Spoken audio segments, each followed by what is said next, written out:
Next up, we're going to talk about the village of Irvington. John Siegel serves as mayor, recently elected to his second term. He has the distinction of having about a decade-plus gap between his first term and his second term. And we're very happy that he's here today. He'll talk about his village. Many times, for people who live in other parts of the county, we use the generic phrase river towns to include a series of 5, or depending on how you count it, 6 to 7 villages that hug the Hudson or just one inland from the Hudson. Routinely, we talk about Hastings, Dobbs Ferry, Irvington, Tarrytown, and Sleepy Hollow. Ardsley and Elmsford are close to the river, but not on the river. But that area of the county has a very close-knit reality. The roads 9 and 9A go through each of these different communities, but each one has their own personality, and each one of them in their own right are beautiful. And they sit right on the gorgeous Hudson River. So we're very happy to have John here to talk about what's happening in Irvington. And Mr. Mayor, the most important thing we want to know are restaurants. That's everybody in the county wants to know. We're more than happy to come to see the beautiful vistas of the Hudson River, but we want to go to restaurants. So, John Siegel, Mayor of Irvington, please. Thank you. Thank you very much, sir.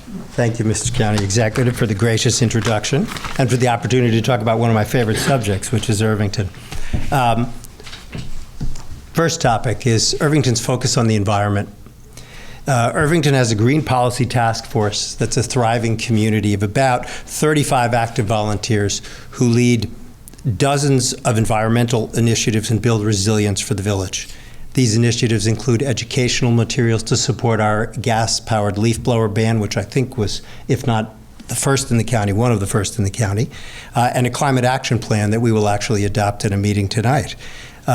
Irvington's vision is to lead by example. We're aiming to create sustainable improvements to municipal buildings and operations that mitigate greenhouse gases, sequester carbon, and build resilience in a changing climate. The village by 2030 will aim to have 50% electrification of buildings, fleet, and 50% electrification of its employee commute.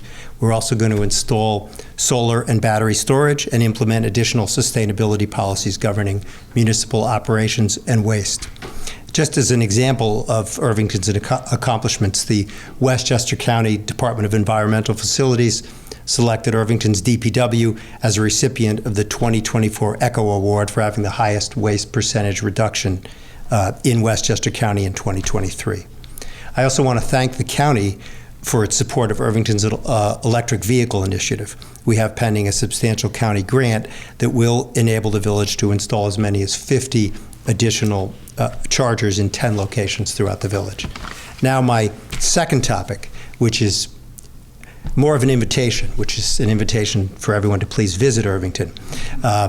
We have beautiful views of the Hudson from Main Street, and I had sent some photos. I don't know if you'll have the opportunity to put them up there, but if you come, you will see that the views from Main Street and from our 2 magnificent parks on the river are impressive. We have the aqueduct that runs the length of the village, the Irvington Woods, if you're looking to enjoy nature.